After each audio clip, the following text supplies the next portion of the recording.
Headline, India, August 15th, 1947. In a moment, the story. India's battle for independence from the British Empire had been a pressing problem since the early years of the 20th century. Mohandas K. Gandhi, spiritual leader of millions of Hindus, had waged a passive war for several decades before the negotiations were to take a favorable trend. At the conclusion of World War II, Great Britain offered an autonomous state of existence to all of India, leaving the door open for complete independence later. Gandhi and his protege Nehru met with the English delegation and declared that such a situation would be unsatisfactory. They demanded complete withdrawal of all British control.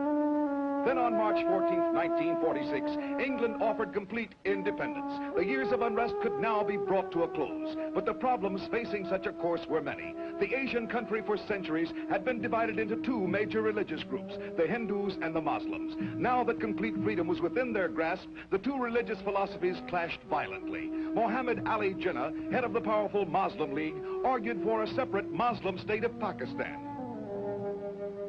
Great Britain had vetoed the partitioning at first as being completely unfeasible, but the threat of uncontrolled civil war forced Prime Minister Attlee's government to reverse the official thinking on the matter. February 20th, 1947, found Lord Mountbatten, a staunch advocate of partitioning, replacing Lord Wavell as the Viceroy of India. At the same time, in separate assemblies, the Muslim League and the Hindu Confederation finally accepted the British offer of independence of the two separate states of India and Pakistan. August 15th, 1947, found the partitioning going into effect. Almost 2 million people had to be evacuated from one state to the other, as the partitioning line found Muslims living in the Hindu state and Hindus residing in the new Muslim state. Hungry and homeless refugees set up housekeeping in the streets of the major cities. Bewildered, they waited helplessly for someone to take care of them.